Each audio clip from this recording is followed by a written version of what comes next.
प्रिय साथियों नमस्कार। हमारी YouTube चैनल में आपका स्वागत है। इन दिनों हम पुस्तक समीक्षा के क्रम में अंग्रेजी पुस्तक ब्रह्मनिज्म अर्थात ब्राह्मणवाद की पुस्तक समीक्षा की एक वीडियो सीरीज के रूप में प्रस्तुत कर रहे हैं। यह पुस्तक Amazon पर भी उपलब्ध है, जिसकी कीमत उन्होंने 200 रुपये रखी है। इस पुस्तक के क्रांतिकारी महत्व के विषय में हम प्रथम एपिसोड में बता चुके हैं। चूंकि यह पुस्तक स्वयं में एक अनुसंधान ग्रंथ थेसिस की तरह से है और पूर्णतः तकनीकी स्वरूप की है, इसलिए हमने इसकी समीक्षा के लिए एक आलेख तैयार किया है, जिसे पढ़कर हम आपकी सेवा में प्रस्तुत कर रहे हैं। एक विशेष निवेदन यह भी है कि कृपया हमारे प्रस्तुतिकरण की गुणवत्ता पर ध्यान नहीं देंगे, अपितु इसकी विषय वस्तु की गहराई पर ध्यान देने का कष्ट करेंगे। सीरीज का 5वां एपिसोड आपकी सेवा में इस प्रकार से प्रस्तुत है। पुस्तक का अगला अध्याय 9 है। इसका शीर्षक है saffronization what it means to Dalit and religious minorities, यानी भगवाकरण इसका दलितों एवं धार्मिक अल्पसंख्यकों के संदर्भ में क्या महत्व है, क्या मतलब है। इस अध्याय में बीटी राजशेखर का मार्च 2002 को इंडियन सोशल इंस्टीट्यूट बेंगलोर में दिए गए भाषण का सारांश है। लेखक कहते हैं, इन दिनों हम उन भीषण तनाव भरे माहौल से गुजर रहे हैं जहां देश की जनसंख्या का हर वर्ग किसी न किसी रूप से देश में हो रही हिंसात्मक उठापटक से प्रभावित है। देश का ईसाई समुदाय भी इससे अछूता नहीं है। यहाँ नोट करने वाली बात यह है कि हिंदू नाजियों द्वारा केवल दलित ईसाइयों एवं दलित चर्चों पर ही हमले किए जाते हैं। उच्च जातीय ईसाई हिंदू नाजियों के कभी टारगेट नहीं रहे हैं। इसका कारण यह है कि उच्च जातीय ईसाई एवं उच्च जातीय हिंदू नाजी भाई भतीजे हैं। उपशीर्षक हाइडिंग एनिमीज आइडेंटिटी अर्थात शत्रु की पहचान को छुपाना के तहत लेखक लिखते हैं कि इस बैठक के आयोजकों ने इस मंथन प्रक्रिया को भगवाकरण का नाम दिया है। मैं इस बात से सहमत नहीं हूं। इसका सही नाम है ब्रह्मनाइजेशन यानी ब्राह्मणीकरण। अगर आप भगवाकरण नाम देते हैं तो वास्तव में अपने शत्रु की पहचान छिपा दी है। इस ब्राह्मणीकरण की प्रक्रिया की लाक्षणिक विशेषताओं को आपको समझना होगा। उप शीर्षक सीक्रेसी ऑफ पॉपुलेशन फिगर्स यानी जनसंख्या के आंकड़ों का रहस्य के तहत पुस्तक में देश के कुल 6 मुख्य वर्गों की जनसंख्या का प्रतिशत दिया गया है, जो कुल मिलाकर 85% है। मुस्लिमों, ईसाइयों और सिखों को अल्पसंख्यक कहा जाता है। यह सब में गलत नाम है। ये तीनों कथित अल्पसंख्यक वर्ग स्पष्ट रूप से हिंदू नहीं है। इस तथ्य में किसी को ना तो कोई संदेह है और ना ही इसमें कोई दो मत हैं। दूसरा बड़ा समूह है अनुसूचित जाति, अनुसूचित जनजाति और अन्य पिछड़ा वर्गों का। ये भी वास्तव में हिंदू नहीं है। लेखक प्रश्न करते हैं कि क्या अनुसूचित जाति, अनुसूचित जनजाति, अन्य पिछड़ी जाति, मुस्लिमों, ईसाइयों या सिखों की तरफ से कोई परेशानियां झेल रहे हैं। अनुसूचित जाति, अनुसूचित जाति, अन्य पिछड़ी जाति के आरक्षण में कौन आड़े आ रहे हैं? क्या मुस्लिम, ईसाई या सिख रोड़े अटका रहे हैं? मंडल कमीशन रिपोर्ट के विरुद्ध सन 1991 में कौन हिंसक युद्ध छेड़े हुए हैं? दलितों को मंदिर में प्रवेश से कौन रोकता है? इन सब प्रश्नों का एक ही उत्तर है, उच्च जातियां। अब यहाँ महत्वपूर्ण बात यह है कि अगर अनुसूचित जातियां, अनुसूचित जनजातियां, पिछड़ी जातियां हिंदू हैं तो फिर उनके अपने ही बड़े भाई अर्थात उच्च जातीय हिंदू क्यों अनुसूचित जातियों, अनुसूचित जनजातियों, पिछड़ी जातियों के संवैधानिक मानवाधिकारों का मात्र विरोध ही नहीं करते हैं, उनके विरुद्ध भारी अत्याचार भेदभाव क्यों करते हैं? इससे स्वयं में सिद्ध हो जाता है कि वास्तव में ये तीनों वर्ग ना तो हिंदू हैं और ना ही शूद्र ही हैं। हमने इन विषयों को लेकर एक वीडियो सीरीज प्रसारित की है। इसका शीर्षक है पिछड़ी जातियां व अनुसूचित जातियों में क्षत्रिय बनने का जुनून। पर्दे पर उभरे आई बटन को दबाकर आप इस वीडियो सीरीज को देख सकते हैं। ब्राह्मणों की नफरत का सिलसिला यहीं समाप्त नहीं होता, वे वैश्यों से भी नफरत करते हैं। यही कारण है कि उन्होंने एम.के. गांधी जो एक वैश्य बनिया था की हत्या की। यहाँ लेखक ने अपनी एक प्रसिद्ध पुस्तक भाई गोडसे किल्ड गांधी अर्थात गोडसे ने गांधी को क्यों मारा, जो 1979 में प्रकाशित हुई थी, का संदर्भ दिया है। ब्राह्मण क्षत्रियों से भी नफरत करते हैं। यही कारण है कि उन्होंने वीपी सिंह को बड़ी ही जल्दी प्रधानमंत्री पद से हटा दिया था। एक पौना ब्राह्मण जिसका नाम परशुराम है ने सारी पृथ्वी पर घूम घूम कर क्षत्रियों का सफाया किया है। लेखक प्रश्न करते हैं कि क्या कारण है कि इन 3% ब्राह्मणों ने सन 1947 से ही हम पर प्रत्यक्ष रूप से राज किया है और एक आध अपवाद को छोड़कर सारे के सारे प्रधानमंत्री ब्राह्मण ही क्यों बने? उपशीर्षक वीकनेस ऑफ ग्रास ईटर्स अर्थात घास खाने वालों की कमजोरियां, यह घास खाने से तात्पर्य है शाकाहारियों की, के तहत लेखक कहते हैं कि ब्राह्मण शाकाहारी होने के अलावा शारीरिक रूप से बहुत कमजोर भी होते हैं। अतः उन्होंने जीवन के हर क्षेत्र में अपनी पकड़ बनाए रखने के लिए अनेक देसी रणनीतियों तथा तरकीबों का आविष्कार किया है, जिनमें से एक है भगवाकरण या हिंदूकरण या ब्राह्मणीकरण।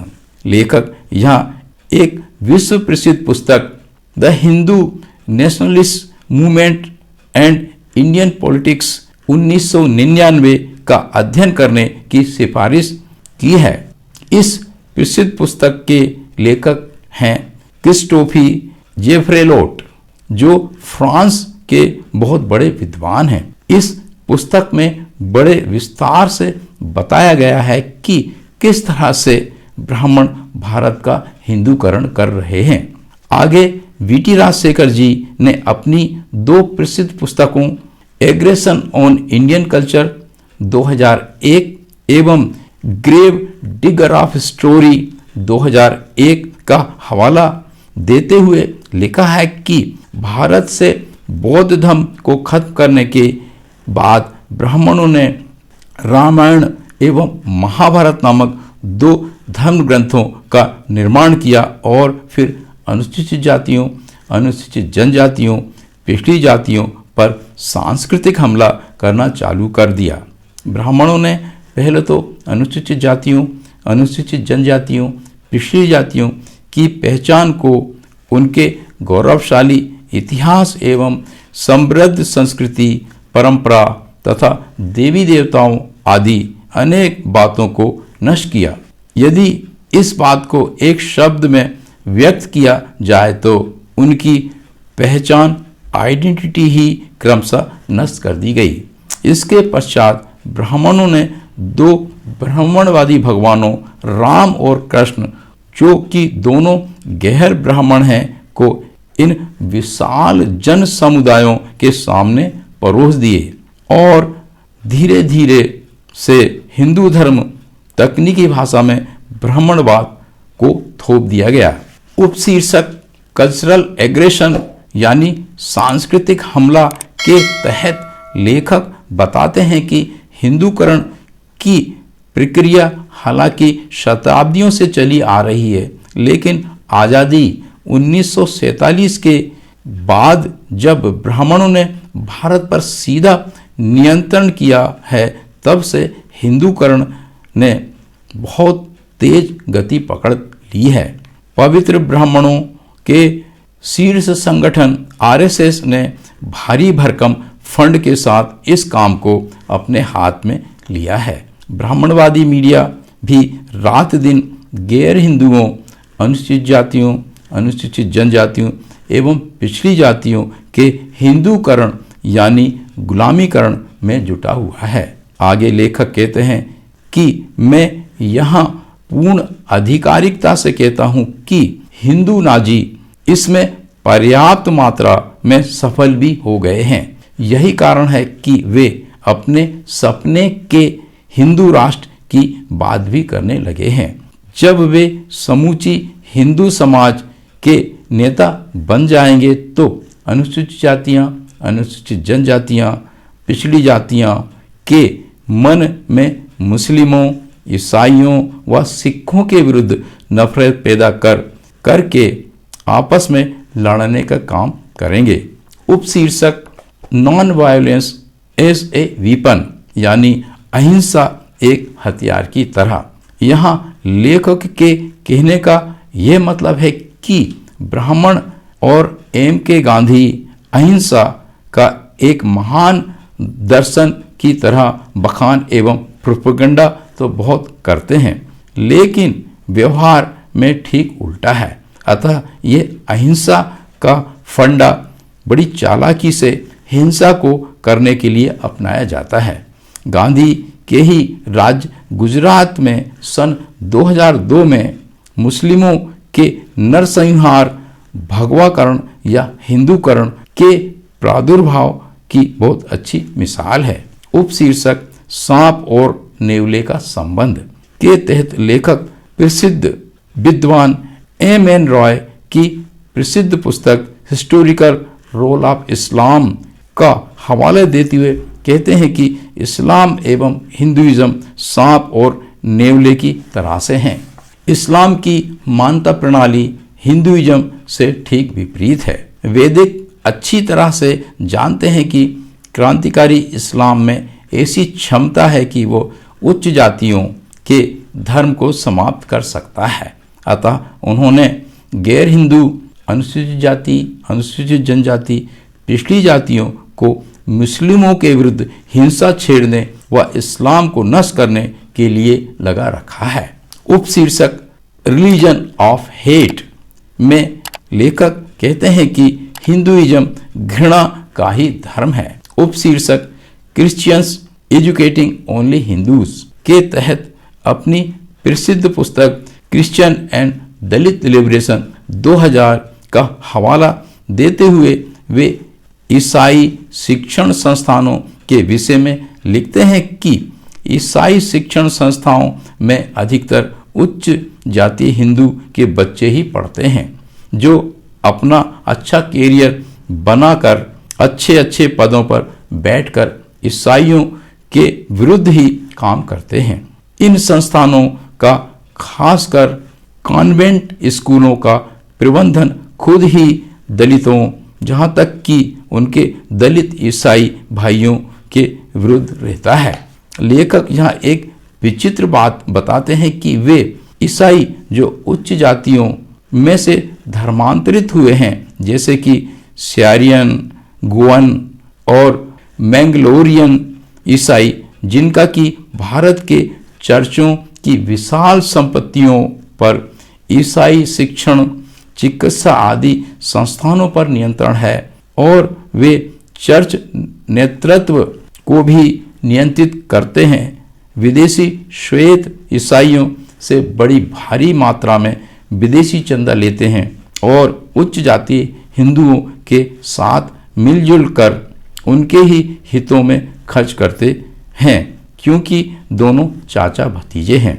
उपशीर्षक इट इज रेसिकल हेट्रेड यानी ये नस्लीय नफरत है के तहत लेखक कहते हैं कि चूंकि उच्च जातीय हिंदू आर्य नस्ल हैं और गौर वर्ण रंग के होते हैं और गैर हिंदू मूल निवासी इस मिट्टी के पुत्र हैं तथा सांवले वर्ण रंग के होते हैं, इस प्रकार हिंदुओं की मूल निवासी भारतीयों के प्रति शत्रुता नस्लीय नफरत की वजह से होती है। यह नफरत पिछले 3-4 हजार वर्षों से जारी है। भारत का इतिहास स्वयं में आर्यों एवं अनार्यों के संघर्षों की लंबी दास्तान है। इसी अध्याय में लेखक बड़े विश्वास और दावे के साथ कहते हैं कि ब्राह्मणवादियों ने जिस डंके की चोट पर बाबरी मस्जिद को शहीद किया है, उसी विश्वास के साथ निश्चय ही एक दिन राम मंदिर भी बना लेंगे। अर्थात 20 वर्ष पूर्व की गई लेखक की भविष्यवाणी 2019 में सत्य साबित हो गई। उपशीर्षक एम ऑफ हिंदुआइजेशन के तहत लेखक कहते हैं हिंदूकरण या भगवाकरण का मतलब है ब्राह्मणवादी नेतृत्व के अंतर्गत लोगों को गुलाम बनाना। इसी अध्याय में आगे उपशीर्षक के तहत लेखक ने ऐतिहासिक प्रमाणों के साथ यह बताया है कि उनके अनेक ब्राह्मणवाद विरोधी आंदोलन हुए। खासकर इसी अध्याय में आगे अनेक उपशीर्षकों के तहत लेखक ने ऐतिहासिक प्रमाणों के साथ यह बताया है कि देश में अनेक ब्राह्मणवाद विरोधी आंदोलन हुए, खासकर पेरियार का आंदोलन और पिछड़ी जातियों का आंदोलन, लेकिन वे सब जातीय विभाजन के कारण ब्राह्मणवादियों द्वारा समाप्त कर दिए गए। क्योंकि यह समीक्षा बहुत लंबी हो जाएगी अतः उनका वर्णन करना यहाँ संभव नहीं है।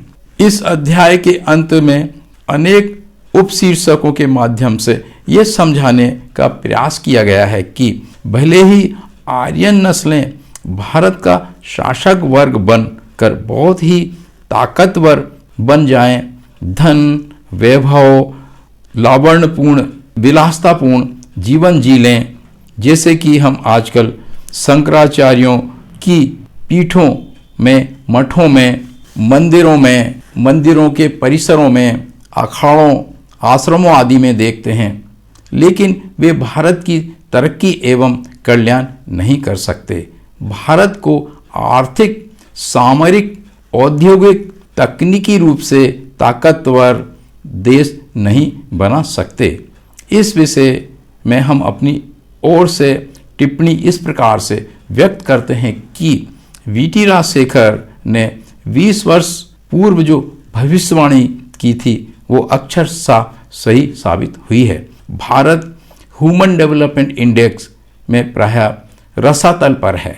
नेशनल क्राइम रिपोर्ट ब्यूरो की रिपोर्ट्स के अनुसार भारत के अपराध के आंकड़े बहुत ही विभत्स हैं। प्रिय साथियों, इस प्रकार इस वीडियो सीरीज का 5वां एपिसोड यहाँ समाप्त होता है। अगर आपको प्रतीत होता है कि हम आपको कुछ आधारभूत जानकारियाँ दे रहे हैं और आपके ज्ञान में वृद्धि हो रही है, तो कृपया हमारी इस चैनल को सब्सक्राइब करने, वीडियोस लाइक करने और अधिक से अधिक शेयर करने का कष्ट करें। हमारे साथ बने रहने और पूरा वीडियो देखने के लिए बहुत बहुत धन्यवाद। पुनः नमस्कार।